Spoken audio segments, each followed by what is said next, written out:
Bab 631, Pertempuran yang menyebabkan Cao Jin mengalami gangguan mental. Cao Jin memiliki ekspresi jelek di wajahnya ketika dia melihat banjir tikus penggigit emas yang benar-benar menutupi tanah. Mereka begitu banyak sehingga setiap inci persegi dalam jarak 10 meter benar-benar tertutup. Dia tahu bahwa dia dalam masalah besar sekarang. Sekuat 6 serigala, pikiran pertamanya ketika dihadapkan oleh begitu banyak tikus penggigit emas adalah bahwa mereka sudah mati. Kamu memiliki banyak kartu truf, bukan, Jiang Chen? Wajah Cao Jin gelap saat dia mengangkat pandangannya untuk menatap Jiang Chen. Baru pada saat itulah Cao Jin menyadari bahwa dia masih meremehkan Jiang Chen. Jiang Chen tampaknya tidak memiliki akhir untuk kartu yang bisa dia tarik, dan lebih buruk lagi, mereka benar-benar tidak dapat diprediksi. 6 serigala telah menjadi salah satu dari 2 kartu truf utama yang dia pegang untuk digunakan melawan Jiang Chen.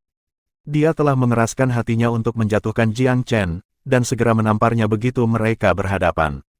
Tetapi siapa yang tahu bahwa kartu truf pertamanya tidak akan membantu sama sekali, tetapi malah berakhir sia-sia. Cao Jin diguncang oleh keheranan sekaligus kemarahan yang semakin besar. Sebagai salah satu dari 10 murid hebat dari Sekte Langit, Cao, kamu juga memiliki beberapa kartu truf yang kamu miliki, apalagi yang kamu punya. Aku akan memberimu kesempatan untuk menggunakan semuanya. Jiang Chen tersenyum tipis. Dia tidak takut sedikitpun meskipun dia berhadapan dengan Cao Jin. Sebaliknya, keinginan untuk berperang semakin membara. Cao Jin memang memiliki kartu truf lain yang tersisa, tetapi dia tidak ingin menggunakannya dengan enteng sekarang. Hilangnya kartu truf pertamanya masih sedikit banyak mempengaruhinya.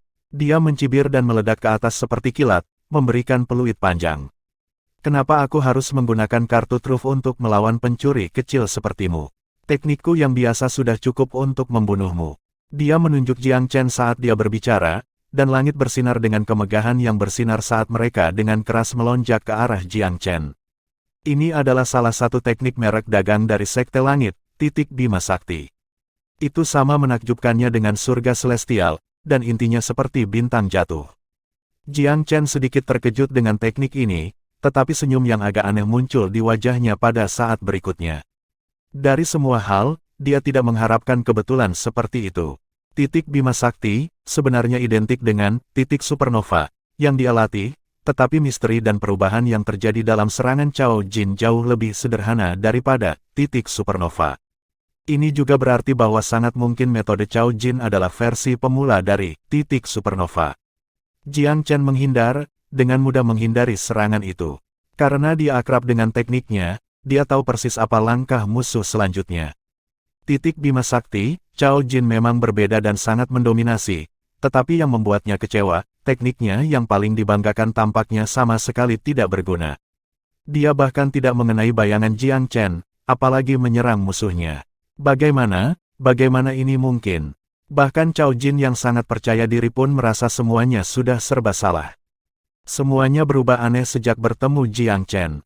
Teknik terbaiknya, salah satu seni pamungkas dari Sekte Langit, adalah sesuatu yang selalu diandalkan Cao Jin untuk membunuh musuh, dan itu tidak pernah mengecewakannya sebelumnya. Faktanya, dia telah mengirim banyak tetua istana pil regal terbang dengan 1 poin ketika dia muncul di sekte tersebut. Tapi sekarang sepertinya tidak efektif melawan murid kecil dari sekte yang sama. Apa-apaan ini? Sepertinya Jiang Chen telah berlatih tekniknya sebelumnya karena dia tampaknya mampu mengantisipasi setiap gerakan Cao Jin. Tidak peduli bagaimana Cao Jin mencoba mengubah ritmenya untuk mengeksekusi titik Bima Sakti, dengan kekuatan maksimalnya, semuanya sia-sia. Jiang Chen selalu bisa mengantisipasi langkah selanjutnya. Bagaimana ini pertarungan sampai mati? Ini lebih seperti spar bela diri antara rekan-rekan. Tes, Cao. Sekte Langit Ninesuns adalah sekte peringkat pertama di penghujung hari, bukan? Trik kecil yang tidak ortodoks ini adalah semua yang telah Anda pelajari. Bahkan menggaruk gatal saja tidak cukup. Jiang Chen dapat melihat bahwa hati Dao Cao Jin telah sedikit terpengaruh. Lagi pula, itu hanya satu kejadian aneh demi satu. Setegas mentalitas Cao Jin, mustahil baginya untuk tidak terpengaruh sama sekali pada titik ini. Cao Jin menjadi marah saat dia meraih udara, dan pedang kuno dengan ujung yang sangat tajam muncul di tangannya. Jiang Chen, kematianmu adalah kematian yang berharga karena kamu telah memaksaku untuk mengeluarkan senjataku. Cao Jin benar-benar marah sekarang. Pedangnya bergerak di udara seperti air, meninggalkan bekas luka di udara seperti cambuk bintang saat mereka berlapis dan berpotongan dengan masing-masing untuk membentuk jaring yang bergolak ke arah Jiang Chen. Apa yang tampak seperti pukulan sederhana sebenarnya adalah pukulan yang memadatkan banyak gagasan kompleks dan mewujudkan niat yang sangat kuat. Jiang Chen, apakah Anda pikir Anda berada di level yang sama dengan saya hanya dengan menggunakan beberapa trik sebagai alam bijak tingkat pertama? Saya akan menggunakan kebenaran untuk memberitahu Anda betapa konyolnya pikiran Anda. Teknik pedang Cao Jin tidak mencolok sama sekali, tapi setiap pukulan yang tampaknya ceroboh memiliki arti besar di baliknya. Setiap gerakan dan serangan datang bersama untuk membentuk formasi pedang yang luar biasa. Wah wah wah, udara di sekitar mereka dengan cepat dipenuhi dengan niat pedang Cao Jin yang marah.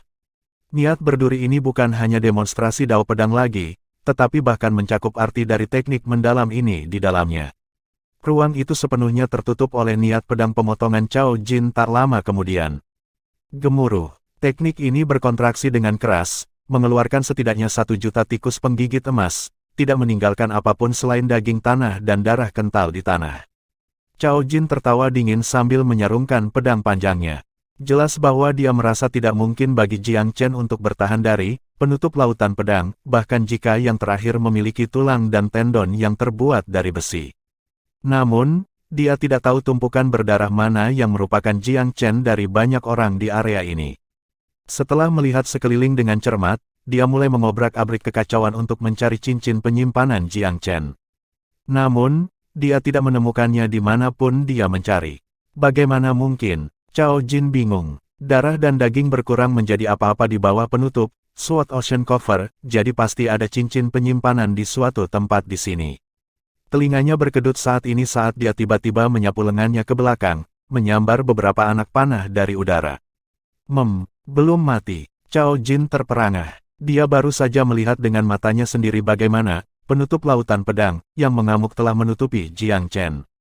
Dia tidak mati. Bagaimana itu mungkin? Cao, kamu jauh lebih baik dari Ding Tong itu.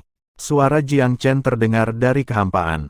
Cao Jin memperhatikan sekelilingnya saat dia sepenuhnya membuka kesadarannya, tetapi masih tidak dapat menemukan lokasi tepat Jiang Chen. Ini membuatnya merasa agak tidak nyaman. Kesadarannya berada di puncak alam bijak, dengan tingkat kekuatan yang sesuai. Bagaimana mungkin dia tidak merasakan di mana Jiang Chen berada? Seberapa kuat kesadaran Jiang Chen? Dia masih ragu-ragu ketika gunung emas menimpanya. Ketika Cao Jin menyadarinya, dia langsung teringat ketika Jiang Chen menggunakannya untuk menyibukkannya dan memanfaatkan gangguan itu untuk membunuh Fatih Wu. Mengulangi trik yang sama, pergilah. Cao Jin dengan kejam melemparkan pukulan untuk membuat gunung emas magnet itu terbang menjauh. Namun, karena Jiang Chen memanipulasi gunung, itu hanya tergelincir beberapa meter sebelum meluncur kembali ke arah Cao Jin lagi. Pada saat yang sama, 12 manik-manik berguling ke arahnya dan berubah menjadi 12 bola cahaya keemasan, berubah menjadi 12 prajurit lapis baja emas yang menyerang Cao Jin. Pertempuran telah berkembang ke titik di mana keduanya tidak menahan apapun. Tidak perlu menyembunyikan apapun lagi. Dari 12 prajurit lapis baja emas, 3 dari alam sage langit, 3 sage bumi, dan 6 sage alam fana. Kemampuan tempur mereka tentu saja tidak bisa dicemooh. Namun, potensi Cao Jin juga sangat menakjubkan mengingat kemampuannya untuk berkultivasi ke tingkat 10 murid besar. Dia sama sekali tidak takut dengan serangan semacam ini dan menghadapi mereka secara langsung dengan tinju dan tendangannya. Dia perlahan mengalahkan 12 prajurit lapis baja emas. Jika bukan karena fakta bahwa mereka adalah boneka, para pejuang dengan tingkat kultivasi yang lebih rendah mungkin sudah direduksi menjadi kekacauan berdarah. Jiang Chen menghela nafas dengan kekaguman dari sudut pandangnya dibayang-bayang. Dia harus mengakui bahwa Cao Jin adalah yang terkuat dan paling sulit untuk dihadapi lawan yang dia temui sejauh ini dalam hidupnya. Dia telah mengerahkan hampir semua kartu trufnya dan telah menggunakan skema yang tak terhitung jumlahnya, tetapi masih belum mengalahkan orang ini. Dia bahkan tidak menyebabkan cedera nyata pada Cao Jin. Cao adalah sumber masalah, oke. Jika saya tidak membunuhnya, saya akan terus-menerus diganggu masalah ketika saya meninggalkan daerah ini. Jiang Chen tahu bahwa dia telah menjadi musuh yang dibenci Ninesun Sky Sekte. Jika dia tidak membunuh Cao Jin hari ini, dia akan diganggu tanpa henti di masa depan. Itu adalah hal yang baik bahwa rencananya belum berakhir. Saat gunung emas magnetis menghantam Cao Jin tanpa henti, lotus yang tak terhitung jumlahnya telah mengatur diri mereka dalam radius 30 beberapa meter di sekelilingnya. Meskipun Cao Jin sedang diserang oleh gunung emas magnetis dan 12 prajurit lapis baja emas, dia masih memiliki cukup perhatian untuk lingkungan sekitarnya. Dia tahu bahwa Jiang Chen pasti akan menyimpan beberapa trik di lengan bajunya. Memang, tiba-tiba ada getaran hebat di bawah kakinya saat banyak tanaman teratai es meletus dari tanah, menembak mati-matian ke arah Cao Jin seperti tentakel yang tak terhitung banyaknya. Apa-apaan, Cao Jin hampir mati rasa terhadap teknik Jiang Chen yang selalu berubah. Itu adalah hal yang baik bahwa kekuatannya sendiri memiliki keuntungan yang luar biasa, jadi tidak peduli trik apa yang dibawa Jiang Chen, Cao Jin merasa bahwa dia bisa dengan kokoh berdiri di hadapan itu semua.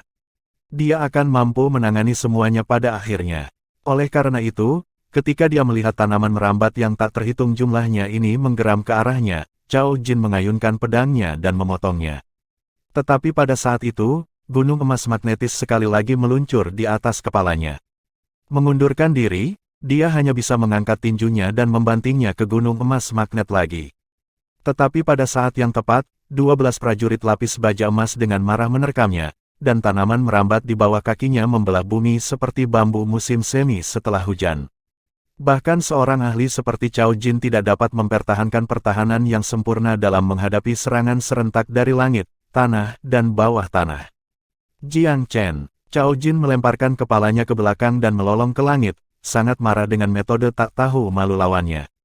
Namun, tidak ada yang bisa dia lakukan untuk itu. Jiang Chen memang memiliki lebih banyak trik daripada Cao Jin. Bam! Secerdas dan responsif seperti Cao Jin, aliran serangan yang ganas sudah cukup untuk mengikat pertahanannya. Seorang prajurit bijak langit berhasil memberinya pukulan ganas di belakang.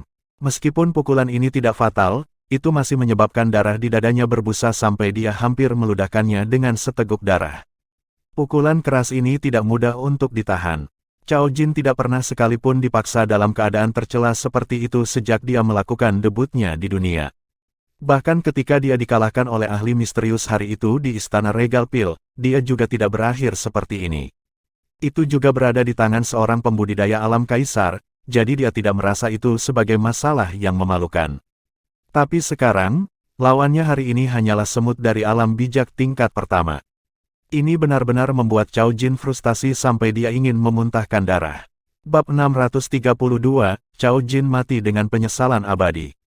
Jiang Chen, kamu pengecut. Apakah Anda berani mengungkapkan diri Anda dan menemui saya secara langsung? Cao Jin berada di puncak kemarahannya. Meskipun serangan pada tingkat ini tidak mengancam jiwa, itu masih menjengkelkan untuk dipermalukan oleh semut seperti Jiang Chen. Suara mendesing. Sosok Jiang Chen tiba-tiba berhenti di udara sekitar 100 meter jauhnya. Bertemu denganmu secara langsung, orang bisa dengan jelas melihat tanda-tanda ejekan di senyumnya. Cao, kamu berada di alam sage puncak dan ingin aku bertarung denganmu dalam satu pertarungan. Haruskah aku menyebutmu naif atau aku yang bodoh? Jiang Chen bukan tipe orang yang membabi buta mengikuti aturan yang telah ditetapkan. Bahkan jika dia bertemu dengan seorang sage fana atau pembudidaya alam sage bumi, dia merasa bahwa dia akan mampu menghadapi mereka dalam pertempuran. Tapi Cao Jin selangkah lagi dari kerajaan kaisar. Jiang Chen tidak terlalu percaya diri untuk berpikir bahwa dia bisa berhadapan dengan lawan seperti itu. Dia bukan tipikal pemuda pemarah yang bisa diprovokasi dengan satu kalimat. Dia hanya mengakui satu hal, bahwa metode apapun adalah metode yang baik selama itu mengalahkan lawan. Jiang Chen tidak terlalu bodoh untuk menghadapi salah satu dari 10 murid besar dari Sekte Langit dengan budidaya alam bijak tingkat pertama belaka. Sumber daya dan perawatan yang dia nikmati dalam hidup ini kurang dari 1/100 dari apa yang dimiliki lawannya sejauh ini. Jika bukan karena ingatannya dari kehidupan masa lalunya, perbedaan antara dia dan Cao Jin adalah surga dan bumi karena keadaan kelahiran mereka. Karena titik inilah Jiang Chen memiliki hak untuk melawan Cao Jin. Dia tidak akan pernah melakukan sesuatu yang begitu bodoh untuk menyerahkan satu-satunya keuntungannya dan berhadapan dengan lawannya. Pada saat ini, tikus penggigit emas telah mengalahkan 6 serigala. Cao Jin menyaksikan itu terjadi dengan matanya sendiri, tetapi tidak dalam kondisi untuk membantu makhluk roh terkontraknya. Dia sudah benar-benar disibukkan dengan serangan dari 3 entitas. Meskipun hidupnya tidak dalam bahaya saat ini, situasinya terlalu genting baginya untuk melepaskan tangan untuk membantu 6 serigala. Pikirannya juga tidak tertuju pada mereka. Dia membagi sebagian dari kesadarannya untuk mencoba dan mengunci posisi Jiang Chen. Dia telah memutuskan kali ini bahwa dia akan benar-benar mengalahkan Jiang Chen, bahkan jika dia akhirnya sedikit terluka karena masalahnya. Sword Ocean Cover miliknya sebelumnya tidak mengunci kesadaran Jiang Chen, yang memungkinkan Jiang Chen melarikan diri dengan menggunakan beberapa teknik asap dan cermin. Cao Jin tidak akan membiarkan hal itu terjadi lagi saat tubuh asli Jiang Chen muncul dengan sendirinya kali ini. Aku harus memukulnya dengan satu pukulan fatal kali ini. Cao Jin mengepalkan tinjunya, memegang jimat lain di dalamnya. Ini adalah kartu trufnya yang lain, Apocalyptic Dark Lightning Rune. Rune ini bisa meletus dengan petir gelap yang mampu menghancurkan dunia, tak terbendung dalam kekuatannya. Jika Jiang Chen menjadi sasaran rune ini, dia tidak akan bisa lari kemanapun dalam radius 50 km. Sambaran petir mirip dengan badai petir, menyangkal semua peluang untuk melarikan diri. The Apocalyptic Dark Lightning Rune adalah kartu as terakhirku. Saya harus mengandalkan teknik saya sendiri jika saya masih tidak bisa membunuh Jiang Chen. Sayangnya, aku bahkan tidak bisa mendekatinya dalam menghadapi semua triknya. Cao Jin tahu bahwa ini adalah kesempatan terakhirnya. Dia mengunci dengan kesadarannya. Dalam ledakan kecepatan, Cao Jin menggunakan beberapa gerak kaki yang bagus untuk menghindari serangan dari tanaman merambat dan meninju ke atas untuk meledakkan gunung emas magnetik itu. Sebagai imbalannya, dia menerima beberapa pukulan dari prajurit lapis baja emas di punggungnya. Bam-bam, menggunakan momentum dari pukulan, dia menembak ke depan, sekali lagi mengunci dengan kesadarannya. Kesempatannya ada di sini. Dia membuka tangannya dan mengaktifkan Apocalyptic Dark Lightning Rune. Mati. Cao Jin meringis saat cahaya dari rune melintas, menyebabkan langit dan bumi menjadi gelap. Gemuruh. Garis-garis gelap yang tak terhitung jumlahnya turun dari langit di saat berikutnya. Dark Lightning bukanlah petir biasa. Dikatakan sebagai akumulasi pikiran dendam dari dunia bawah, naik ke awan berkat kekuatan reinkarnasi dan mengembun untuk membentuk petir gelap. Dark Lightning itu murka dan jahat, seram yang tak bisa dibandingkan.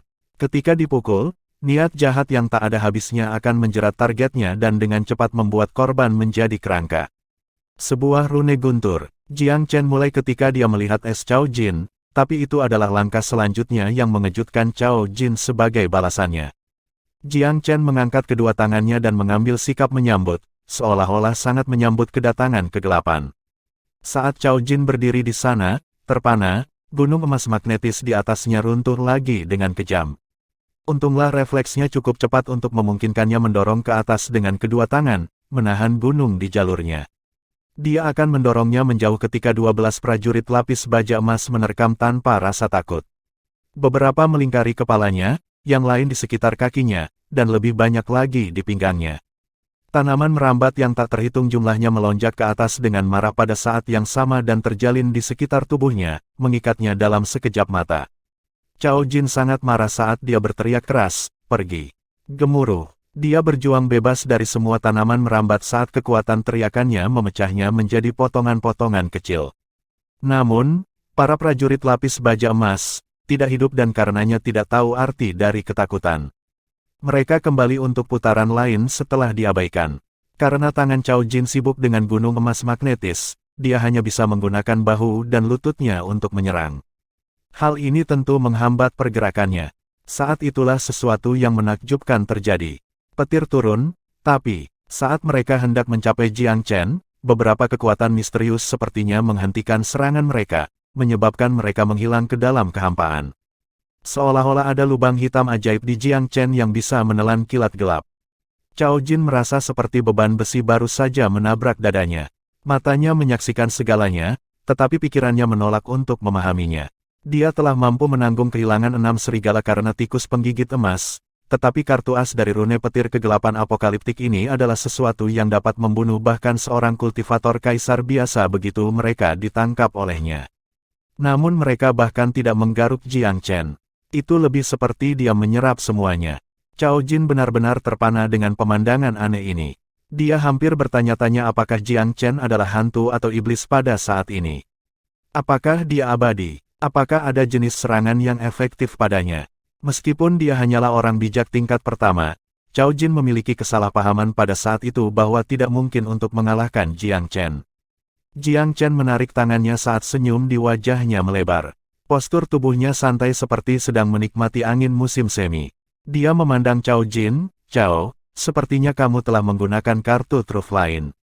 Cao Jin membuka dan menutup mulutnya, merasa ingin menangis tapi tidak bisa. "Jiang Chen, aku bersumpah akan membunuhmu." Dia hampir sepenuhnya kehilangan akal sehatnya di kedalaman amarahnya. "Kebetulan sekali, itulah yang ingin kukatakan padamu." Jiang Chen tiba-tiba tersenyum dan menjentikkan jarinya. Detik berikutnya, pemandangan berubah. Cao Jin masih ragu-ragu saat dia merasakan udara menyempit di sekelilingnya. Lapisan dinding aneh di udara muncul pada saat berikutnya, dan tidak peduli bagaimana dia menyerang mereka, Cao Jin hanya akan memantul.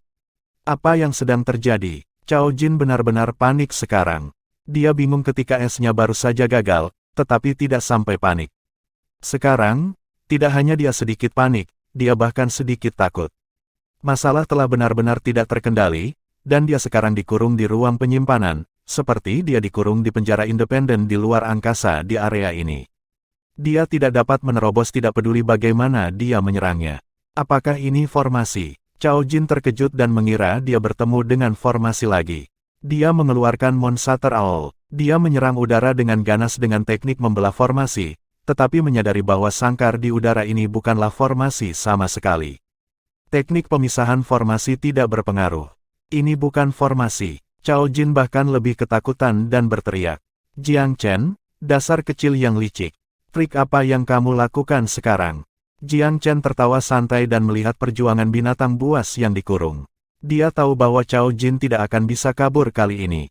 Dia segera mengeluarkan gunung emas magnet, mengaktifkan manik-manik Rosario prajurit, dan dengan marah menabrak Cao Jin. Dia juga berteriak pada saat yang sama, "Lakukan, Saudara Long." Ada getaran hebat di udara saat naga sejati muncul di langit pada saat berikutnya, terwujud secara misterius. Naga sejati. Reaksi Cao Jin sama dengan reaksi Ding Tong dan Elder Chen, seperti mereka baru saja melihat hantu.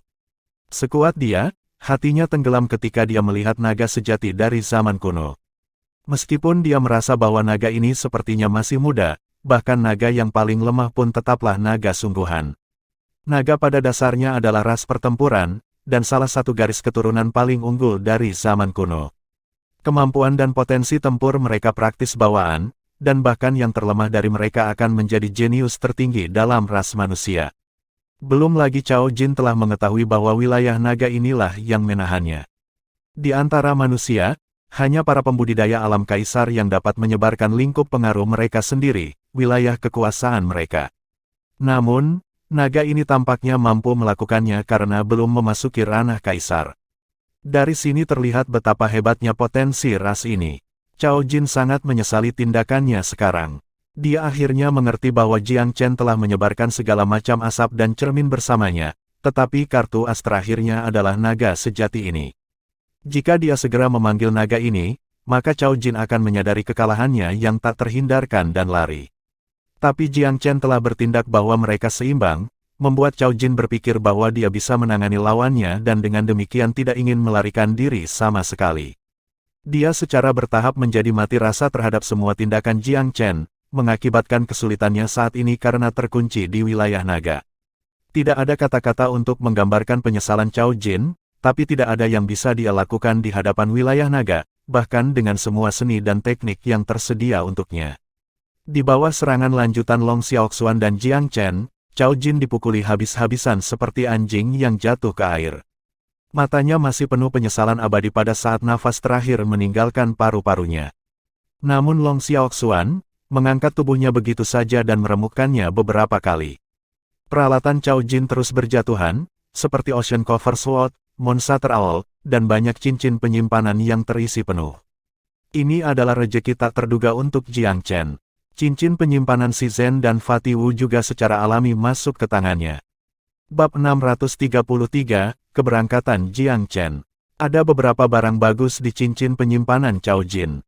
Terlepas dari dua peralatan roh tingkat kaisar dari Ocean Cover Sword dan Monster Owl, ada banyak item yang lebih berharga. beberapa teknik bela diri, segala macam pil, dan beberapa jimat. Bahkan ada ramuan roh peringkat langit dan beberapa ramuan roh peringkat bumi. Jiang Chen tidak begitu tertarik dengan teknik bela diri karena dia memiliki segala macam sistem surgawi dalam pikirannya, jadi dia bisa menyesuaikan teknik apapun yang dia ingin praktikkan untuk dirinya sendiri. Adapun pil, meskipun pil dari sekte peringkat pertama cukup baik, mereka tidak ke titik di mana mereka akan menyebabkan Jiang Chen ngiler di atasnya. Itu adalah ramuan roh peringkat langit dan bumi yang telah memberi Jiang Chen kesenangan yang tak terduga.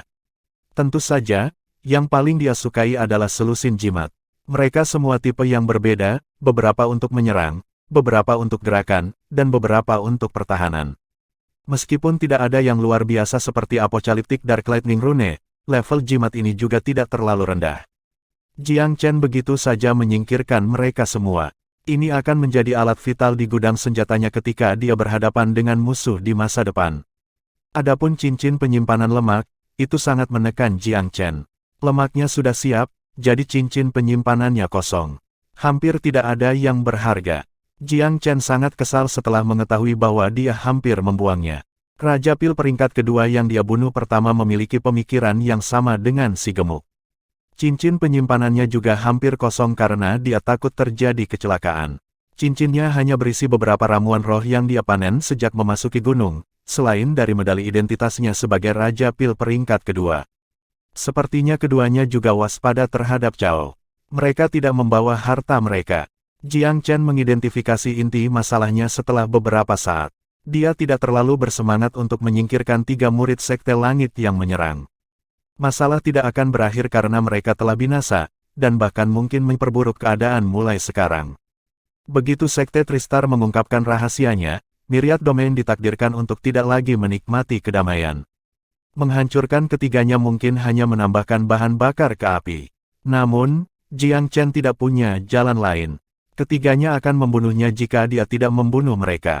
Jiang Chen tidak akan mengabaikan keselamatan pribadinya karena pertimbangan untuk Myriad Domain. Belum lagi bahwa desain sekte langit di Myriad Domain tidak akan berhenti hanya karena Jiang Chen menahan diri untuk tidak membunuh ketiganya. Bahwa ketiganya bisa memasuki area terlarang berarti bahwa formasi di pinggiran sekte surga Crimson kuno telah benar-benar menurun kekuatannya sejak zaman kuno. Kalau tidak, akan sangat sulit bahkan bagi seorang ahli ranah kaisar untuk secara paksa membuka celah dalam formasi itu. Petik 2. Menurut catatan di jurnal sekte, formasi di pinggiran setidaknya bisa bertahan melawan kaisar berjudul besar.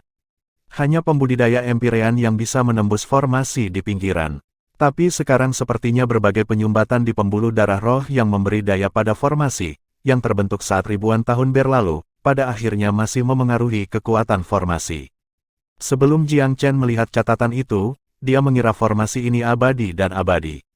Menggunakan 3 murid sekte langit sebagai standar, Jiang Chen mengerti bahwa formasi di pinggiran kurang dari 1/10 dari bentuk puncaknya, bahkan mungkin kurang dari 1/20. Tapi, itu tidak bisa diperbaiki. Selama dia bisa membuka pembuluh darah roh di bawah formasi dan memperbaiki bagian yang terfragmentasi, formasi masih bisa kembali ke kondisi puncaknya.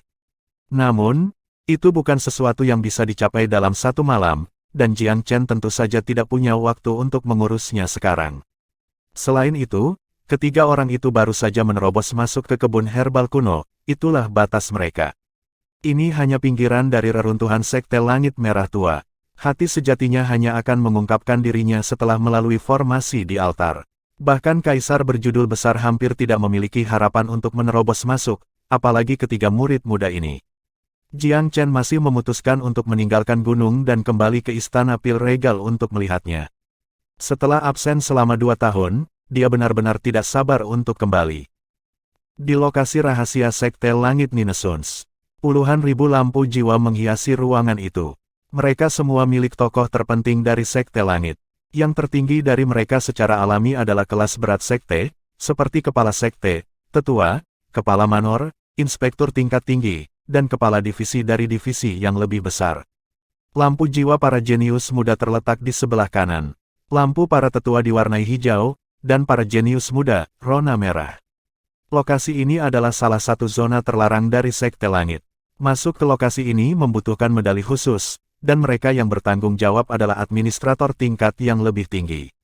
Pada hari ini, administrator patroli tiba-tiba mendengar retakan tajam saat lampu jiwa merah pecah. Setiap kali suara terlarang ini terdengar, itu berarti salah satu sekte telah binasa. Mereka yang bisa memiliki lentera di sini semuanya adalah orang-orang penting di sekte tersebut. Mereka adalah kelas berat atau jenius, masa kini dan masa depan sekte tersebut. Oleh karena itu, perawatan setiap lampu di sini sangatlah penting.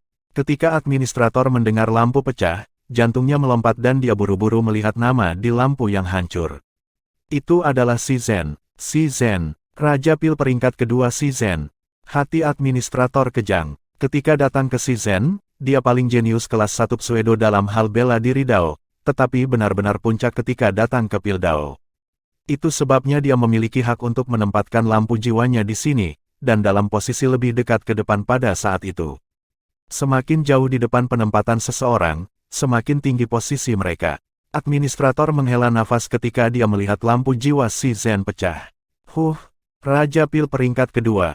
Raja Pil muda seperti itu benar-benar memiliki kemampuan untuk naik ke peringkat ke-6, bahkan Raja Pil peringkat ke-7.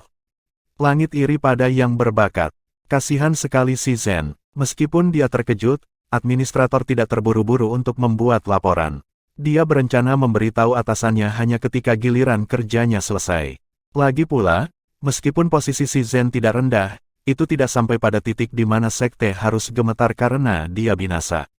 Sebagai murid sekte langit, adalah hal biasa jika satu atau dua orang tersesat saat mereka bepergian keluar. Biasanya tidak ada yang keberatan jika status mereka tidak terlalu tinggi. Setengah jam berlalu, dan suara pecah lainnya terdengar.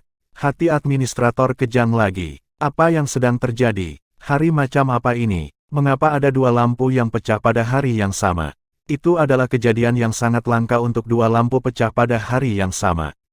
Ini hanya akan terjadi jika sekte itu berperang, tetapi sekte itu tidak menyatakan perang terhadap siapapun baru-baru ini. Administrator bergegas untuk melihat bahwa jenius formasi Wu Zeng yang telah jatuh. Wu Zeng, kepala gemuk dengan telinga besar itu. Tunggu, anak ini lebih pengecut daripada tikus, dan lebih berhati-hati dari rubah, bagaimana mungkin dia? Administrator hampir bertanya-tanya sekarang apakah kesalahan telah dibuat. Fatih Wu Zeng seperti kura-kura, dan biasanya menyimpan kepala dan anggota tubuhnya di dalam cangkangnya. Aneh, sangat aneh. Seorang jenius Pil Dao dan jenius formasi. Apa aku melihat hantu? Administrator bergumam pada dirinya sendiri, ekspresinya menjadi jelek saat dia bertanya-tanya apakah dia harus membuat laporan awal. Lagi pula, agak tidak biasa bagi dua orang jenius untuk binasa dalam satu hari. Namun, dia segera membuang pemikiran ini. Lagi pula, dia memiliki tanggung jawab besar untuk menjaga lampu jiwa, dan meninggalkan stasiunnya tanpa alasan adalah hal yang tabu. Lupakan saja, hidup dan mati keduanya tidak cukup untuk mempengaruhi keberuntungan sekte. Tidak perlu bereaksi berlebihan, mungkin itu hanya kebetulan. Setelah banyak bertele-tele, administrator memegang teguh keputusannya untuk membuat laporan setelah shift-nya selesai. Namun, hal-hal yang menakjubkan masih belum selesai. Tepat ketika dia mendapatkan kembali ketenangannya, lampu jiwa lain pecah dengan suara yang tajam. Lampu yang pecah kali ini menyebabkan administrator melompat lurus ke udara. Itu adalah salah satu di baris pertama para jenius muda. Ketika dia melihat lebih dekat, dia melihat bahwa itu adalah salah satu yang berada di peringkat ke-9. Cao Jin dari 10 murid agung. Administrator tidak bisa tetap tenang lagi. Dia menyadari bahwa sesuatu yang besar telah terjadi. 3 murid muda tewas dalam sehari. Dia bisa mengabaikan 2 yang pertama, tetapi yang ketiga bukanlah karakter yang remeh. Dia adalah salah satu dari 10 murid hebat. Seseorang yang binasa pada level ini benar-benar akan mengirim riak ke seluruh sekte. Lagi pula, ada lebih dari 1 juta jenius muda. Mereka yang bisa keluar dari jumlah yang tak terhitung jumlahnya untuk masuk 10 besar itu luar biasa, baik dari segi potensi maupun keberuntungan. Benar-benar masalah serius bahwa seorang jenius semacam itu telah jatuh, belum lagi Cao Jin memiliki seorang guru yang dihormati. Dia adalah murid pribadi Penatua Chen Lei, salah satu dari 4 tetua terhormat dari Sekte Langit. 4 tetua yang dihormati berada di urutan kedua setelah Kepala Sekte, Inspektur Agung, dan setara dengan Wakil Kepala Sekte. Bahwa orang seperti itu akhirnya mengangkat seorang murid yang berada di peringkat 10 besar, tetapi sekarang telah binasa tanpa alasan yang tampaknya. Administrator merasa ngeri dengan pemikiran itu. Dia bahkan tidak tahu bagaimana membuat laporan. Namun, dia tahu bahwa dia tidak bisa menyeret masalah ini keluar. Semakin lama dia melakukannya, semakin banyak masalah yang akan dia hadapi. Jadi, dia tidak ragu-ragu dan menginstruksikan salah satu anak buahnya, "Awasi tempat ini, aku akan pergi ke markas." "Apa? Katakan itu lagi." Penatua Chen Lei hampir mengira ada yang tidak beres dengan telinganya ketika dia mendengar laporan administrator. Aku, bawahan ini sedang mengawasi lampu jiwa dan melihat, lampu jiwa Tuan Chao Jin telah hancur." Gigi administrator bergemeletup di hadapan aura menakutkan Penatua Chen Lei. Penatua Chen Lei bangkit berdiri. Tatapan yang sepertinya akan melahap semua yang keluar dari matanya saat dia meraih administrator, terbang menuju tempat di mana lampu jiwa disimpan. 15 menit kemudian, lolongan marah Elder Chen Lei bergema di seluruh sekte. Berbagai kepala mencuat dari tempat tinggal, saat anggota sekte mulai bertanya-tanya. Persisnya hal luar biasa apa yang terjadi di sekte mereka. Bab 634, Konflik di Istana Pil Regal. Berita tentang kematian Chao Jin langsung menyebar melalui sekte langit. Bahkan tetua biasa harus membuat jalan di depan salah satu dari 10 murid besar, karena bagi orang-orang itu, menjadi pembangkit tenaga listrik di sekte hanya masalah beberapa dekade. Jika tidak ada kecelakaan yang terjadi, mereka akan selalu berakhir di posisi yang lebih tinggi dari seorang penatua. Selidiki ini dengan cermat. Siapapun yang memberikan informasi berharga akan diberikan 100.000 batu roh suci dan 1.000 pil sage pahlawan. Penatua Chen Lei sangat marah setelah dia memastikan bahwa Chao Jin telah binasa dan segera menjanjikan hadiah yang besar. Sekte langit sangat besar dan tersebar, dengan lebih dari puluhan juta murid. Penatua Chen Lei memiliki banyak murid pribadi, tetapi Chao Jin tidak diragukan lagi adalah orang yang paling dia banggakan. Lagi pula dia telah menganugerahkan Monster Owl, Ocean Cover Sword, dan Apocalyptic Dark Lightning Rune kepada Chao Jin. Dapat dilihat dari seberapa besar tetua Chen Lei memanjakan Chao Jin. Penatua Chen Lei berusia lebih dari 1000 tahun, dan memiliki 2 murid yang kultivasinya telah melampaui tingkat kaisar. Namun, itu adalah yang dia ambil ratusan tahun yang lalu. Mereka semua telah membentuk faksi mereka sendiri sekarang, sayap mereka tumbuh sepenuhnya, dan sekte kelas berat dalam hak mereka sendiri. Namun, Penatua Chen Lei masih paling puas dengan Chao Jin karena Chao Jin masih sangat muda dengan banyak potensi yang belum dimanfaatkan. Dia sudah menjadi kaisar setengah langkah di usianya yang masih muda. Potensinya jelas bukan sesuatu yang bisa dibandingkan dengan seorang kultivator ranah kaisar awal yang berusia beberapa ratus tahun. Penatua Chen Lei juga selalu mempraktikkan filosofi laissez-faire ketika menyangkut murid-muridnya. Dia tidak terlalu mendisiplinkan mereka dan bahkan tidak benar-benar membatasi gerakan mereka. Jadi, dia tidak begitu jelas tentang petualangan terbaru Chao Jin. Ini sebenarnya adalah sikap yang juga dimiliki oleh sebagian besar sekte langit, sangat sedikit yang pernah bertanya tentang masalah orang lain. Oleh karena itu, tidak ada yang segera menanggapi dengan kecerdasan berharga apapun ketika hadiah Penatua Chen Lei diumumkan. Ini berarti tidak ada yang tahu di mana Chao Jin tewas. Ini membuat marah dan mengejutkan Penatua Chen Lei. Dia selalu merasa bahwa seseorang yang memiliki kendali bebas akan memiliki lebih banyak ambisi dan visi. Tetapi siapa yang tahu bahwa Chao Jin telah diberi begitu banyak kebebasan sehingga Penatua Chen Lei bahkan tidak tahu di mana dia meninggal. Penatua segera memanggil semua bawahan dan muridnya, melolong pada mereka, selidiki ini. Sampai ke dasar ini bahkan jika Anda harus membalikkan langit dan bumi.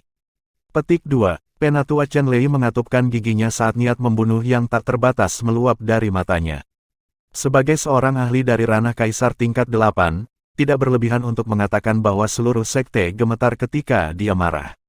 Lagi pula, sangat sedikit yang memiliki kultivasi ranah kaisar tingkat 8. Jiang Chen mampu mengendalikan formasi sesuai keinginannya setelah memperbaiki disformasi Crimson Heaven, dan secara alami bisa datang dan pergi seperti yang dia inginkan. Masih ada sedikit waktu sampai upacara agung segudang, jadi dia mengambil jalan memutar untuk melihat Gunung Rippling Mirage sebelum dia pergi. 2 tahun waktu telah berlalu, begitu saja, dan hatinya secara alami dipenuhi dengan emosi. Namun, Jiang Chen tahu bahwa dia akan kembali. Kedua Wyvern sebenarnya ingin pergi dengan Jiang Chen, tapi dia merasa itu terlalu mencolok, jadi dia meninggalkan mereka di dalam gunung. Sejak memasuki alam bijak, tidak hanya kekuatan Jiang Chen sendiri yang berkembang pesat, tetapi juga seni Cicadawing. Sekarang sangat cocok digunakan untuk penerbangan. Hanya butuh beberapa hari baginya untuk tiba di wilayah Istana Regal Pil. Tetapi dengan sifatnya yang berhati-hati, dia tidak bergegas kembali ke Istana Regal Pil, tetapi berpakaian seperti seorang kultivator yang berkeliaran. Karena Sekte Tristar telah mengungkapkan rahasianya, Jiang Chen tidak tahu apa situasi saat ini di Myriad Domain dan tentu saja tidak akan bergerak dengan mudah. Tapi sepertinya wilayah itu tenang untuk saat ini. Sepertinya belum ada genderang perang yang ditabuh. Istana Regal Pil telah kembali normal setelah gangguan Cao Jin. Namun, karena Sekte Tristar mengungkapkan rahasianya, seluruh Myriad Domain telah tenggelam dalam ketakutan yang aneh, perasaan bahwa bencana melingkar dan hanya menunggu untuk menyerang. Meskipun kepala istana dan Qi sering melangkah maju untuk meningkatkan moral, emosi ini sedikit banyak bertahan dan menyebar. Itu adalah hal yang baik bahwa Istana Pil Regal tidak sepenuhnya tanpa kabar baik. Hanya ada beberapa hari tersisa sampai upacara agung segudang, dan jenius kedua Jun Mobei juga menerobos ke alam bijak, tepat di belakang Shen Qinghong. Ini adalah dorongan yang tidak diragukan lagi untuk moral Myriad Domain yang telah ditembus oleh dua orang jenius, satu demi satu. Namun, saat upacara semakin dekat, sekte lain semua diam-diam mengerahkan upaya terkuat mereka juga. Mereka tidak mau ketinggalan karena Istana Pil Regal terus melaporkan kabar baik mereka. Di sisi Istana Pedang Suci, Wang Han menerobos ke alam sage tingkat kedua dan berhasil menjaga momentum sengitnya sampai ke puncak alam sage tingkat kedua, hanya satu langkah kecil dari alam sage tingkat ketiga. Katedral Agung bahkan lebih konyol.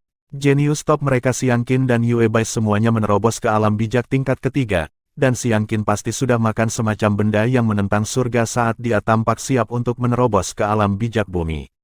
Ini membuat semua sekte lain terdiam. Xiang Qin masih sangat muda, namun sudah menunjukkan tanda-tanda menerobos ke alam bijak tingkat keempat. Sepertinya semua sekte lain telah memanfaatkan sejumlah besar ramuan roh peringkat bumi yang mereka terima. Kepala istana dan Qi menghela nafas ringan. Sekarang Sekte Tristar telah mengungkapkan rahasia taman ramuan kuno, semua orang di Myriad Domain tahu tentang masalah ini. Jadi tidak ada paksaan untuk merahasiakannya lagi. Penatua Yunni menghela nafas. Katedral Agung selalu sangat kuat. Mereka telah memperoleh banyak hal kali ini dan telah unggul. Sayang sekali bahwa satu-satunya orang yang saya sukai untuk menantang Ordo Myriad Domain, Jiang Chen, tidak dapat keluar dari Gunung Rippling Mirage. Dari semua rencana yang kami buat, itulah satu-satunya perkembangan yang kami abaikan. Kepala istana dan Qi masih penuh penyesalan ketika berbicara tentang Jiang Chen bahkan hari ini, 2 tahun setelah kejadian itu. Penatua Yunni telah menghabiskan begitu banyak waktu dengan Jiang Chen sehingga dia juga sangat menghargai anak itu. Dia juga merasa sangat tertekan. Penatua Lian Cheng bagaimanapun, tertawa dingin. Dia menjatuhkannya pada dirinya sendiri. Jika dia pergi dengan Yunni dan yang lainnya, dia mungkin tidak akan melalui semua itu. Beberapa tetua lainnya juga memikirkan hal ini, tetapi mereka tidak memiliki kebebasan untuk mengatakannya. Penatua Lian Cheng bersemangat sekarang karena muridnya Shen Qinghong telah menembus alam bijak, memperkuat posisinya sebagai yang pertama di antara generasi muda. Tanpa Jiang Chen, tidak ada yang menghalangi kejayaannya. Penatua Lian Cheng secara alami senang melihat ini terungkap. Baiklah, lebih dari 2 tahun telah berlalu sejak kejadian itu. Kita harus melihat ke depan. Palace Head, apa tujuan dari Regal Pil Palace kita di Myriad Grand Ceremony kali ini? Itu leluhur Qi, saudara laki-laki junior dari kepala istana sebelumnya, yang angkat bicara.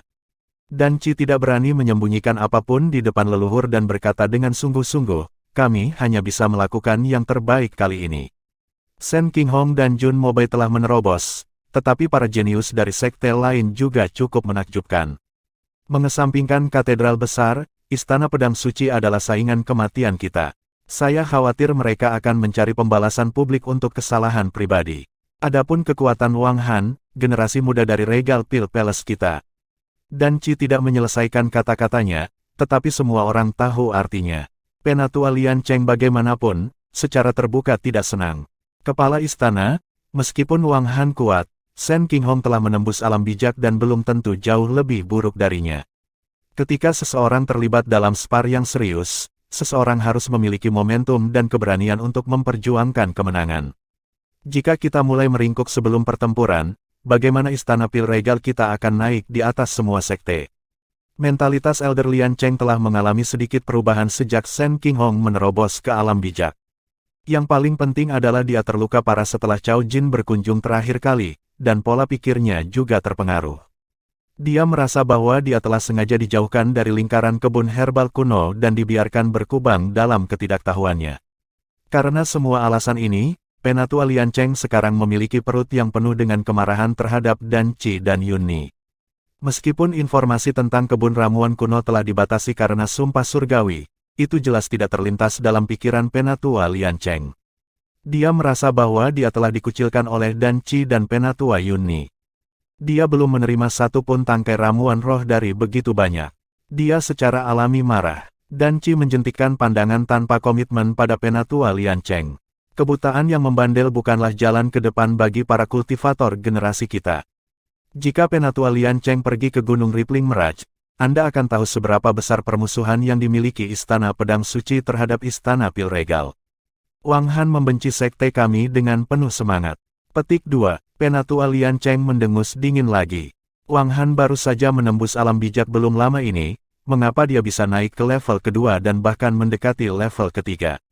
Ini karena sektenya cukup menghargai dia untuk rela mengeluarkan sumber daya untuknya. Sekte kami memiliki ramuan roh peringkat langit dan bumi jauh melebihi Istana Pedang Suci. Saya tidak mengerti mengapa kami masih menolak untuk menggunakan sumber daya pada kejeniusan kami. Petik 2. Kata-kata ini tidak hanya merupakan awal dari amukan, tetapi juga interrogatif. Penatua Yunni tidak bisa menahan diri untuk tidak berbicara. Saudara Lian Cheng, ini sedikit keluar dari barisan, bukan? Dari 2 herbal peringkat langit yang kami terima, 1 pergi ke kepala istana dan yang lainnya pergi ke saya. Tidak ada yang keberatan dengan ini. Adapun ramuan roh peringkat bumi, kami memperoleh 45 dari mereka dan sudah membaginya. Saudara Lian Cheng, kamu sendiri yang mengambil 2, bukan begitu? Meskipun 45 tangkai tampak banyak, ada banyak eksekutif senior di Istana Pil Regal juga. 2 pergi ke masing-masing berarti bahwa banyak dari para penatua tidak akan mendapatkan apapun, bahkan jika distribusi terbatas pada masing-masing. Adapun generasi muda, mereka telah mencapai konsensus untuk tidak mendistribusikan apapun untuk saat ini. Lagi pula, hanya mereka yang berada di alam bijak ke atas yang berhak menerima ramuan roh tingkat bumi di Taman Ramuan Kuno. Shen Qinghong dan yang lainnya juga tidak mendapatkannya. Karena pertimbangan untuk ini, masuk akal jika generasi muda tidak mendapatkannya. Lagi pula, tidak ada cukup waktu untuk berkeliling di generasi yang lebih tua, jadi mengapa generasi yang lebih muda harus puas terlebih dahulu? Namun, akan lebih baik jika Penatua Yunni tidak mengatakan ini. Penatua Lian Cheng menjadi marah ketika mendengar ini. Huff, apakah hanya ada 2 ramuan roh peringkat langit? 45 herbal roh peringkat bumi. Saya pernah mendengar bahwa Jiang Chen memberi Anda setengah ramuan rohnya ketika dia pergi, jadi ada 3 ramuan roh peringkat langit, ratusan peringkat bumi, dan hampir 3.000 bilah rumput sage flatgling. Jadi inilah yang paling ditentang oleh Penatua Lian Chen. Penatua Yunni tidak menyembunyikan apapun. Jiang Chen memberikan ini kepada sekte, dan tidak baik jika kita membaginya sebelum dia muncul. Oleh karena itu, ini semua masuk ke domain publik dan tidak ada yang berhak membaginya. Itu milik sekte. Petik 2. Karena itu dalam domain publik, mengapa orang yang membutuhkannya, seperti Shen Qinghong, tidak dapat menggunakannya? Penatua Lian Cheng mendesak lebih jauh. Shen Qinghong adalah salah satu muridmu. Karena Anda telah menerima ramuan roh peringkat bumi, mengapa Anda tidak memberikannya padanya? Belum lagi karena baru saja menembus alam sage, masih terlalu dini baginya untuk menggunakan ramuan roh peringkat bumi. Kemampuannya untuk menggunakannya tidak dipertanyakan, tapi itu hanya akan sia-sia. Dia akan dapat menggunakannya cepat atau lambat, jadi mengapa terburu-buru sekarang? Ada arti dalam kata-kata Penatua Yunni. Bab 635, kembali ke Istana Pil Regal. Kenyataannya, apa yang dikatakan Penatua Yunni sangat masuk akal. Lupakan Shen Qinghong, bahkan jika dia menggunakan ramuan roh peringkat bumi sendiri, dia juga tidak akan bisa sepenuhnya menyerap efeknya. Bagaimanapun, Ramuan roh peringkat bumi dibuat untuk pembudidaya alam kaisar. Itu dianggap sebagai pengeluaran mewah di luar peringkat seseorang jika bahkan seorang ahli alam bijak menggunakannya. Sementara efeknya akan luar biasa, bukankah itu sia-sia jika seseorang hanya bisa menyerap 10% dari ramuan roh yang begitu baik? Saat ini, Shen Qinghong hanya berada di alam bijak tingkat pertama. Jika dia menggunakan ramuan roh peringkat bumi, dia akan menyerap 10% darinya dan meningkatkan kultivasinya satu tingkat. Apa artinya dalam hal itu? Seseorang pasti bisa menggunakan ramuan roh peringkat bumi, tetapi tidak dengan cara yang sia-sia. Lagi pula, ada ramuan roh peringkat bumi dalam jumlah terbatas. Apa perbedaan antara menggunakannya dengan cara ini dan benar-benar menyia-nyiakannya? Namun, di mata Penatua Lian Cheng, Kepala Istana dan Qi dan Penatua Yun Ni sengaja membatasi dan menekan Shen Qinghong. Penatua hanya memperoleh 2 ramuan roh peringkat bumi sendiri. Dia secara alami tidak mau memberikannya kepada Shen Qinghong. Oleh karena itu, tujuan Penatua Lian Cheng adalah ramuan roh peringkat bumi yang telah diberi label untuk penggunaan umum. Alasan dia membuat keributan adalah karena dia menargetkan kumpulan herbal spirit publik. Dia tidak hanya mengincar ramuan roh peringkat bumi. Dia juga mengincar peringkat langit juga. Jiang Chen telah meninggalkan 3 ramuan roh peringkat langit untuk sekte tersebut. Sebelumnya, Kepala Istana dan Qi dan Penatua Yun Ni telah membagi 2 yang diperoleh sekte di antara mereka sendiri. Alasan pembagian ini adalah karena salah satu dari mereka adalah Kepala Istana, dan orang lainnya adalah Hallmaster Herbal Hall, yang telah mencapai jasa besar di kebun herbal kuno. Oleh karena itu, mereka layak mendapatkan bagiannya, baik dilihat dari sudut akal maupun perasaan.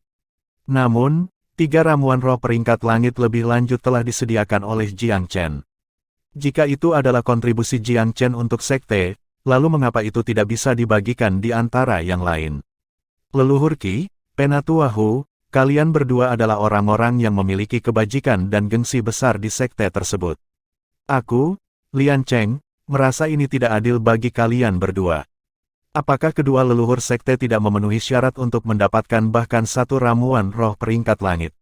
Penatua Lian Cheng mengadopsi nada menyanjung saat dia menoleh ke arah mereka. Dia jelas menyuarakan kata-kata yang ingin mereka dengar sambil merencanakan untuk dirinya sendiri juga. Nenek moyang Qi dan Penatua Hu memegang status luar biasa di Istana Pil Regal. Setelah kedua tetua mendapatkan bagian mereka, maka akan tiba giliran Penatua Lian Cheng. Secara kebetulan, hanya ada 3 ramuan roh peringkat langit di domain publik. Setelah kedua tetua masing-masing mengambil 1 ramuan roh, hanya 1 yang tersisa. Tidak peduli bagaimana orang melihatnya, itu harus pergi ke Elder Lian Cheng. Penatua Lian Cheng sebelumnya telah terluka oleh Cao Jin, dan dia terpaku pada perasaan bahwa dia telah terluka demi sekte tersebut. Dia percaya bahwa dia telah bekerja keras dan melakukan layanan yang berharga untuk sekte tersebut, jadi tidak ada alasan dia gagal mendapatkan ramuan roh peringkat langit. Jika Penatua Yun Ni dapat menerima ramuan roh peringkat langit, maka Penatua Lian Cheng juga harus memilikinya. Dia akan merasa cukup disingkirkan sebaliknya. Nenek moyang Qi dan Penatua Hu saling bertukar pandang. Mereka akan berbohong kepada diri mereka sendiri jika mereka mengatakan bahwa mereka tidak tergoda. Dan Qi, karena ini untuk kepentingan umum, maka kita orang tua harus memiliki prioritas pertama untuk menggunakannya bagaimanapun caranya. Ramuan roh peringkat langit adalah sesuatu yang hanya ditemui secara kebetulan, jadi menurut pendapat saya, mengapa kita tidak, sebagai saudara junior mantan kepala istana, nenek moyang Qi adalah seseorang yang bahkan dan Qi harus panggil paman senior. Dia adalah orang yang memiliki kebajikan dan prestise yang besar, dan kata-katanya memiliki bobot tersendiri. Paman senior, kesepakatan tentang ramuan roh publik adalah masalah kesepakatan publik. Ada 2 alasan mengapa saya belum mendistribusikannya. Salah satunya karena lokasi Jiang Chen masih menjadi misteri. Akan merugikannya jika kita memberikan rampasan perangnya tanpa pertimbangan yang matang. Kedua, metode distribusi bukanlah pilihan yang mudah. Jika kami membagikan ketiga ramuan roh peringkat langit sebelumnya, maka anak-anak di bawah kami tidak akan memiliki harapan sama sekali. Ini agak tidak adil bagi mereka. Kenyataannya, nenek moyang kita tahu bahwa Dan Qi adalah pria yang tidak memiliki motif egois.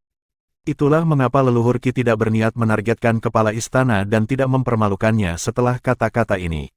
Dan Qi, kamu sekarang adalah kepala istana. Sebagai kepala, Kata-kata Anda adalah hukum. Saya sudah tua, dan sementara saya sangat menggunakan ramuan roh peringkat langit, saya senang meninggalkannya untuk para jenius muda juga. Petik 2. Di sisi lain, Penatuahu berkata, bukan itu masalahnya, saudaraku. Situasi di myriad domain saat ini cukup kompleks, jadi saya percaya bahwa kita orang tua harus terus meningkatkan kekuatan kita. Peningkatan kekuatan kita akan lebih mempengaruhi nasib sekte di saat-saat kritis daripada murid-murid muda kita. Kata-kata Penatuahu masuk akal. Setelah kejadian sebelumnya, saya juga percaya bahwa murid-murid muda kita masih tidak mampu berdiri sendiri untuk saat ini. Penatua Lian Cheng terpaku pada kata-kata tetua. Dia tampaknya tidak sengaja mengungkit insiden sebelumnya, jelas ingin menekankan fakta bahwa dia telah terluka demi sekte, dan telah memberikan layanan yang berharga untuk sekte tersebut. Penatua Yunni tiba-tiba tersenyum, karena semua orang menginginkan bagian dari ramuan roh peringkat langit. Kebetulan saya memiliki metode sempurna yang akan menjadi kompromi terbaik. Metode apa itu? Mata Penatuahu berbinar. Ada 3 ramuan roh peringkat langit yang tersisa. Nenek moyang Ki adalah orang dengan kebajikan dan prestise yang besar, dan senior tertua dari sekte tersebut. Secara alami, dia layak mendapatkan ramuan roh peringkat langit. Tidak ada keberatan untuk ini. Adapun 2 ramuan roh peringkat langit yang tersisa, kami dapat mendistribusikan satu ke tetua paling berpengaruh berdasarkan status dan prestise. Yang terakhir akan ditawarkan sebagai hadiah kepada jenius dengan penampilan paling berbakat selama upacara Agung Segudang. Dengan cara ini, baik generasi tua maupun generasi muda tidak terabaikan. Ini adalah metode sempurna untuk memuaskan kedua dunia. Penatuahu tertawa terbahak-bahak ketika Penatua Yunni selesai. Metode ini luar biasa. Saya setuju. Kepala istana dan Ci juga tertawa di dalam. Rencana Penatua Yunni memiliki tujuan yang jelas. Ini dengan sempurna memotong upaya Penatua Lian Cheng untuk mendapatkan ramuan roh peringkat langit. Penatua telah membuat keributan untuk ramuan roh peringkat langit, tetapi kebetulan dia tidak akan mendapatkannya melalui metode distribusi ini. Karena 2 dari ramuan roh peringkat langit harus dibagi di antara para tetua yang berpengaruh, nenek moyang Ki akan mendapatkannya tanpa keraguan. Adapun ramuan roh peringkat langit terakhir yang tersisa, Penatuahu bahkan lebih berkualitas daripada Penatua Lian Cheng. Ini berarti bahwa Penatua Lian Cheng tidak akan mendapatkan ramuan roh peringkat langit tunggal meskipun telah berdebat sampai wajahnya membiru. Jika Anda pikir Anda mampu, maka pergilah bersaing dengan Penatuahu untuk ramuan roh. Nenek moyang Ki melirik Yunni dengan penuh arti dan dalam hati terkesan dengan kecerdasan cepat yang terakhir. Metode ini mungkin tampak adil, tetapi pada kenyataannya itu telah memecah pemahaman diam-diam antara Penatuahu dan Penatua Lian Cheng. Awalnya, kedua tetua telah bergabung untuk mendapatkan ramuan roh peringkat langit masing-masing untuk diri mereka sendiri. Namun, saran ini telah menempatkan Penatuahu dan Penatua Lian Cheng dalam konflik langsung untuk satu ramuan roh peringkat langit sebagai gantinya. Dengan cara ini, aliansi tak terucapkan antara keduanya secara alami berantakan. Yang paling penting, saran Penatua Yunni tampaknya merupakan lambang objektivitas dan tidak mementingkan diri sendiri. Itu adalah saran yang merawat rekan-rekan lamanya dan mendorong yang muda juga. Itu adalah metode sempurna yang memuaskan kedua belah pihak. Tidak ada yang bisa mengkritiknya. Penatua Lian Cheng merenung sejenak dan segera menyimpulkan niat Penatua Yunni. Ekspresinya langsung tenggelam. Penatua Yunni, apa maksudmu dengan ini? Apakah Anda sengaja menargetkan saya? Penatua Lian Cheng tidak bisa mempertahankan fasadnya saat ekspresinya menjadi gelap. Penatua Yunni benar-benar tidak bersalah. Apa maksudmu, Penatua Lian Cheng? Nenek moyang Ki tersenyum dan menyela sebelum Penatua Lian Cheng dapat menjawab. Menurut pendapat saya, saran ini layak untuk dipertimbangkan. Yang senior harus didahulukan, dan yang muda juga tidak boleh diabaikan. Petik 2. Penatua Lian Cheng tidak berani membantah kata-kata leluhur Ki. Kepala istana dan Ci mengangguk, jika tidak ada keberatan, maka keputusan dibuat. Nenek moyang Ki dan Penatuahu adalah 2 leluhur sekte yang paling memenuhi syarat. Mereka berdua akan mendapatkan ramuan roh peringkat langit masing-masing. Ramuan roh peringkat langit terakhir akan disiapkan sebagai hadiah untuk upacara Agung Segudang. Setiap murid Istana Regal Pil yang mendapatkan hasil terbaik akan mendapatkan ramuan roh peringkat langit ini. Petik 2. Nenek moyang Ki merapikan semuanya sambil tertawa. Jangan sedih, Lian Cheng. Shen Qinghong, Anda adalah talenta terbaik di antara generasi muda. Menurut pendapat saya, ramuan roh peringkat langit ini kemungkinan besar akan jatuh ke dalam faksi Anda. Penatua Lian Cheng membuka mulutnya, tetapi tidak yakin harus berkata apa. Jika dia berdebat lebih jauh, maka itu berarti dia berencana untuk memperjuangkan ramuan roh peringkat langit melawan murid langsungnya sendiri Shen Qinghong. Baiklah, mari kita akhiri semuanya di sini hari ini. Kepala istana dan Qi menunda pertemuan dengan lambaian tangannya. Penatua Hu tersenyum saat dia mengobrol dengan nenek moyang Qi.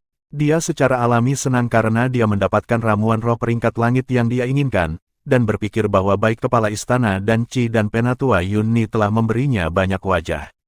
Adapun Penatua Lian Cheng, Penatua Hu tentu saja tidak akan peduli apa yang dipikirkan sebelumnya. Saat kepala istana dan Qi hendak kembali ke kediamannya, seberkas cahaya tiba-tiba melintas di tangannya dan mendarat di telapak tangannya. Itu adalah mesin terbang pesan. Kepala istana dan Qi membukanya untuk melihat. Awalnya dia tidak peduli, tapi ekspresi antusias langsung muncul di wajahnya setelah dia membaca isinya. Mesin terbang pesan sebenarnya dari Jiang Chen. Jiang Chen, dia muncul dari Gunung Rippler Meraj. Kepala istana dan Qi keluar dari pintu samping formasi sekte di sudut tertentu dari istana pil regal dan disambut oleh pemandangan mata yang sakit. Jiang Chen, anak laki-laki yang belum pernah dilihatnya selama 2 tahun. Bertemu dengan baik, kepala istana.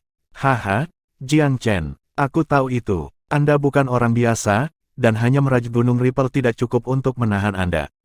Tampaknya prediksi saya sangat akurat.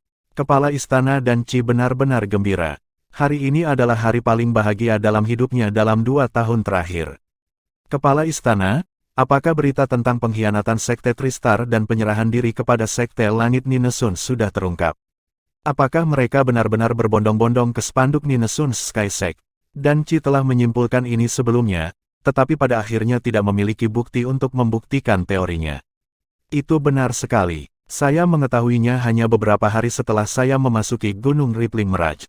Saya hanya menahan diri untuk tidak mengatakannya karena ini adalah masalah yang paling penting. Ding Tong dari Sekte Tristar mengejar dan berusaha membunuh saya pada hari saya memasuki Gunung Rippling Meraj. Anak itu sebenarnya adalah murid yang dikirim oleh Ninesun Sky Sect ke Myriad Domain untuk mengatur rencana mereka. Tidak hanya Ninesun Sky Sect mengarahkan pandangan mereka pada Myriad Domain, ini bukan rencana yang baru muncul beberapa tahun yang lalu. Mereka mungkin sudah bersiap untuk ini untuk waktu yang sangat lama. Jiang Chen tahu betapa pentingnya masalah ini, jadi dia harus melaporkannya sepenuhnya kepada kepala istana. Ayo masuk dulu sebelum membahas lebih jauh. Dan Qi menjadi perhatian serius di dalam, tetapi tidak panik. Dia dengan hati-hati bertanya tentang detail yang relevan begitu mereka kembali ke kediamannya. Jiang Chen memberitahu Dan Qi semua yang dia pelajari dari Ding Tong dan beberapa bukti yang dia temukan. Sekarang setelah semuanya mencapai titik ini, Jiang Chen bahkan tidak menyembunyikan masalah Cao Jin.